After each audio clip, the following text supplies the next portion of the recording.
परिवार वालों ने, बच्चों ने, बूढ़ों के लिए छोड़ दिया, अब बस वो दुखी घूम रहे।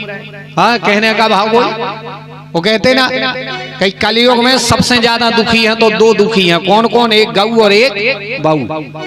हाँ, एक दरवाजे पे बैठी धुतिया दमाए बहू रो रही है, एक रोडों पे गऊ रो रही है। कलयुग में बहुत बुरी दशा है। कारण क्या? कारण हम लोगों में कमी। हम लोग केवल चिल्ला रहे हैं कि हिंदू है, हिंदू है, हिंदू है, लेकिन हम लोग अपने धर्म के विषय में जानते नहीं हैं। सबके लिए एक सा फर्ज है, सबका एक सा कर्म है। आदमी के लिए जो है, हर एक आदमी को धर्म के विषय में जानने की इच्छा है, शास्त्रों को पढ़ना चाहिए, लेकिन हम लोग उनको पढ़ नहीं रहे। कई कई काम हम लोग कर रहे हैं, कई कई ऐसी बातें हैं हमें पता ही नहीं है, कई एक काम करते जा रहे हैं। हाँ, जैसे वो मैंने शायद बताया था कि बहू आती तो दूसरे के घर उतार रहे, लेकिन पता नहीं। अब रतनपुर वालों को तो पता है, पिछली साल बता गए थे। मोचायनो काय हो कर रहे हैं, लेकिन पता नहीं। छेलियाई को खाम काय लगा थे, खाम छेलियाई को लगत करें। जबकि राजा, लकड़ियों का राजा कौन है? सागौन। भाई सगोना को काम काय नहीं बनाते यार, सगोना ने का बिगाड़ो। इतने तक कि सगोना की लकड़ी तो ने 9 समिधाओं में लाई जाती आए और ने यज्ञ मंडप में कहूं लगाते आए। अच्छा, सगोना की एक और विशेषता है, का है? आप दुनिया भर के जितने भी पत्ता मीड़ के देखियो, हर एक पत्ता मीड़ियो तो हरीरो रंग निकलत है, लेकिन सगोना को पत्ता मीड़ के देखियो तो हरीरो नहीं, लाल पर जात के नहीं। हाँ? सागौन की लकड़ी कहीं लगती नहीं है, सागौन समिधा में भी नहीं लगता, सागौन को खाम भी नहीं बना, छेलिया को खाम बना थे, बना सब रहे, लेकिन पता शायद किसी के लिए नहीं कि छेलिया को क्या बना। 4 छिरंगिया खाम में लगा तो वे काय लगा सब रहे, लेकिन पता नहीं है। खिचड़ी आउट है, धर सबरे देत, लेकिन पता नहीं है। हाँ? कारण क्या है? कारण यही है कि हम लोगों ने न तो कभी शास्त्रों के लिए पढ़ा और ना कभी हम लोगों ने अपने बड़े बूढ़ों के घर के पास में, अपने बड़े बूढ़ों के पास में बैठे।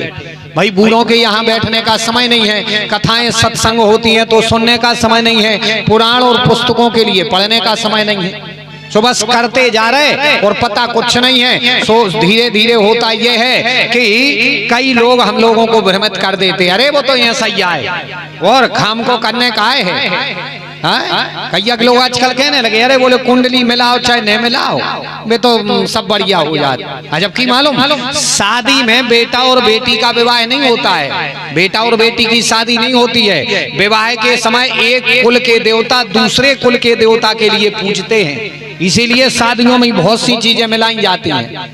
ये गुण, ये गुण, ये गुण, एक देवता दूसरे देवता को पूजते हैं, और अगर उन्हीं देवता में थोड़ा ऊंच नीच हो गया तो फिर उनका विवाह बन नहीं सकता। इसीलिए ये सब इतना आदि आदि होता था और करते थे लोग, लेकिन हम लोगों को वो चीजें अब पता ही नहीं है। पहले के जमाने में मोड़ी देखवे जाते, लड़का देखवे जाते। हाँ, आजकल को से कहो तो आजकल तो अपन लोग का देखन लगे, मोड़ी। पहले के आदमी का देखते, मोड़ी नहीं, मोड़ी की मताई देखते। राम धनी तो हाँ, पहले मम्मा देखे जाते, कुल खानदान देखो जातो और मोड़ी की मताई देखी जाती। अब आप बोले क्यों गुरुजी मताई क्या देखी जाती? क्योंकि बिटिया होते अपनी मताई की फोटोकॉपी, जैसी उसकी माँ होगी वैसे ही उसकी बिटिया होगी। अगर माँ अपने परिवार में बंद करके रही है, धर्म को लेकर के चली है, परिवार में कायदा मर्यादा से रही है, तो वह बिटिया अच्छे से रहे। जो उनकी मताई अच्छे से घर में नहीं रह पाई, आउ तो ही गंजिया टाठीला भगत फिरी है, अपनो अलग चूल्हो, अलग गंजिया, अलग थाली होगी। मोड़ी का तुम्हारे घरे निभा दे तो पहले देखी जाती मताई, मम्मा। अब ने मम्मा देखे जात ने मताई देखी जात। अब तो कई मोड़ी देखे जा रहे, गए 4 बिस्कुट रगड़े, पपीता की फांके रगड़ी, मूंछों पे हाथ फेराता आ गए कि देख गई मोड़ी। हाँ, तो जैसी पपीता की फांके भाई थी, ऐसा ही घर के कमरों की फांके सी हो जा। जो ईको पपीता की फांके खाई थी, सो घर कई फांकों में बटत जा रहे। राम धनी तो कारण क्या? हम लोग ये बातें जानते थे, लेकिन बड़े बूढ़ों के पास में बैठना बंद कर दिया, शास्त्रों को पढ़ना बंद कर दिया। तो कई लोग कहते हैं कि ये सब बेकार है, अपन उस चीज को बेकार मानने लगे और अपन धीरे धीरे करके कुल मर्यादाएं, परंपराओं को छोड़ते जा रहे। सो जिंदगी में दिक्कत आ रही है, जीवन में दिक्कत आ रही। आप देखना, पहले के जमाने से ज्यादा अपने पास में पैसा है, ज्यादा अपने पास में आज के जमाने में सुविधाएं हैं। भाई पहले के जमाने में आप लोगों को पता होगा, रतनपुर से रजवांस जाना हो तो महाराज घंटों लगते होंगे, कैसी कैसी रास्ता से जाते होंगे हैं। लेकिन आजकल बिल्कुल समय नहीं, तुम सोचो रजवांस पहुंच जाओ, माने सुविधा खूब है। पहले के जमाने में आप ही लोगों को पता होगा 2 4 10 गांव में एक आध के गाड़ी हो तो आगे साइकिल बहुत बड़ी बात। लेकिन अब घर घर जितने आदमी उतनी गाड़ियां, उतनी सुविधाएं हैं, साधन हैं, लेकिन सुख की कमी आती जा रही हम लोगों के जीवन में। पहले का आदमी चकाचक भोजन करता था और चकाचक नींद सोता था। आज के आदमी के यहाँ साधन है, संपत्ति है, लेकिन सुख की कमी आ रही। कारण क्या? कारण यही, हम लोग ना तो अपने बड़े बूढ़ों के यहाँ बैठ रहे, ना धर्म शास्त्रों को पढ़ रहे, जबकि पढ़ना चाहिए। और जो भी हम करते हैं वो हमें जानकारी होनी चाहिए। और अगर नहीं है ज्ञान तो शास्त्रों को पढ़ो, और शास्त्र में नहीं मिल पाए तो कोई जानकार आदमी मिले और तुम्हें लगे कि ये आदमी बता देगा तो उससे पूछ लेना चाहिए। धर्म के विषय में निंदा करना बुरी बात है। धर्म की तर्क कभी मत करो, धर्म की निंदा कभी मत करो, लेकिन धर्म के विषय में जानना बहुत अच्छी बात है। कुछ नहीं जानते हो तो किसी से पूछ लो।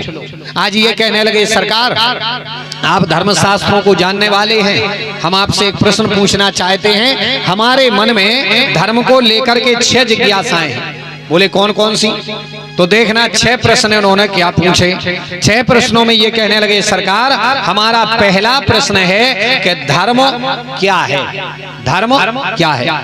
भाई दुनिया भर के लोग कहते हैं धर्म पर चलो, धर्म करो, धर्म के लिए मानो, धर्म करो, लेकिन हमें ये समझ में नहीं आता कि धर्म आखिर है क्या। सुबह 4 बजे उठ करके स्नान करने का नाम धर्म है।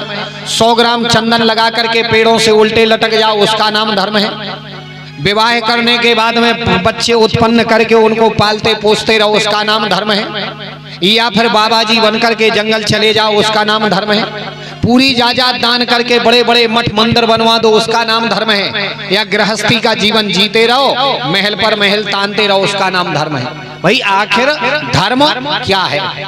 पहला प्रश्न हमारा ये है कि धर्म क्या है। दूसरा प्रश्न भगवान हमारा ये है कि भगवानों में बड़ा कौन है।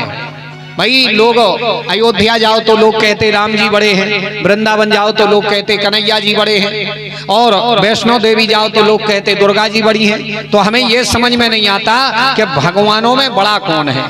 अच्छा, सोनकादिक ऋषि कहने लगे भगवान ये प्रश्न क्यों आया? ये प्रश्न इसलिए हमारे मन में आया, हम जानना चाहते हैं अगर राम जी बड़े हैं तो 1 लोटा जल लेकर के गए, राम जी को चढ़ा दिया, सबको हो गया। अगर दुर्गा जी बड़ी हैं तो 1 उनको चढ़ा दिया, सबको हो गया। नहीं तो मालूम हम लोग मंदिर जाते हैं धर्म करने के लिए, मंदिर जाते हैं पुण्य कमाने के लिए, लेकिन मंदिर से लौटते समय आत्मा कहती है तुमने पाप कर दिया। अब वो पाप कैसे कर दिया? जैसे 1 लोटा जल लेकर के गए, 1 लोटा जल लेकर के गए, राम जी को चढ़ाया, लक्ष्मण जी को चढ़ाया, जानकी जी को चढ़ाया, शिव जी को चढ़ाया, पार्वती जी को चढ़ाया, कुबेर जी के लिए चढ़ाया, कार्तिकेय को चढ़ाया, गणेश जी को चढ़ाया। अच्छा, लोटे में जलता थोड़ा सा 500 ग्राम और देवता बैठे थे मंदिर में 500। तब जल चढ़ाते चढ़ाते 2-2 बूंद भी चढ़ाया तो चढ़ाते चढ़ाते लोटे का जल खत्म हो गया और 1 देवता रह गए, बाकी 1 देवता बच गए, कोंटे में बैठे भैरव बाबा रह गए। तो अंदर से आत्मा ने आवाज दी, आत्मा कहने लगी तुमने पाप कर दिया। बोले क्या पाप कर दिया? 1 देवता रह गए, इनको जल नहीं चढ़ाया, तुमने गलती कर दी। तो बताओ, हमें ये बता दो कि राम जी बड़े हैं तो जल चढ़ा दिया, उन्हीं को चढ़ा दिया, सबको हो गया। अगर कृष्ण जी बड़े हैं तो उन्हीं को जल चढ़ा दिया, सबको हो गया। अच्छा, जो ही उन्होंने बारंबार कहा, बोले भगवान हमें ये बताओ कि भगवानों में बड़ा कौन है, राम बड़े हैं कि कृष्ण बड़े हैं? दूसरा प्रश्न उन्होंने ये किया। अच्छा, तीसरा प्रश्न ये करने लगे, बोले भगवान हमारा तीसरा प्रश्न है भगवान को कहा गया अजन्मा। अजन्मा, तो अजन्मा जब उनके लिए कहा गया है, अजन्मा का मतलब है जिसने कभी जन्म ना लिया हो। और भगवान को कहा गया अनामी। अनामी का मतलब है जिसका कोई नाम ना हो। तो ये बताओ जब भगवान अजन्मा है तो ये राम जन्म और कृष्ण जन्म की कथा कहाँ से? और जब भगवान अनामी है कि जिसका कोई नाम नहीं है, तो राम कृष्ण राधा रुक्मण आदि आदि ये नाम कहाँ से आ गए? ये नाम कहाँ से आ गए? कहने का भाव तो भगवान अजन्मा का जन्म कैसा और अनामी का नाम कैसा? तीसरा प्रश्न मेरा ये है। चौथा प्रश्न भगवान हमारा ये है कि भगवानों के अवतार कितने हैं? कोई कहता भगवान के 2 अवतार हैं, कोई कहता 4 अवतार हैं, कोई कहता 40 अवतार हैं, कोई कोई तो यहाँ तक कहते। गोस्वामी बाबा जी ने तो रामचरितमानस में लिखा है कि हरि अनंत हरि कथा है अनंता, श्री राम हे राम जय जय राम। हरि अनंत हरि कथा है अनंता, श्री राम जय राम जय जय राम। हरि अनंत हरि कथा अनंता, वही सुन सौभाग्य भाई संता। श्री राम जय राम जय राम, श्री राम जय राम जय राम। हरि कथा अनंता, वही सुन सौभाग्य भाई संता। श्री राम जय राम जय राम, श्री राम जय राम जय राम। हरि अनंत हरि कथा है अनंता, वही सोना ही सो आगे भाई संता। श्री राम जय राम जय जय राम, श्री राम जय राम जय राम। गोस्वामी बाबा जी ने तो लिखा है कि हरि अनंत हरि कथा अनंता, और गावही सुनहि शुभ गवई संता। गोस्वामी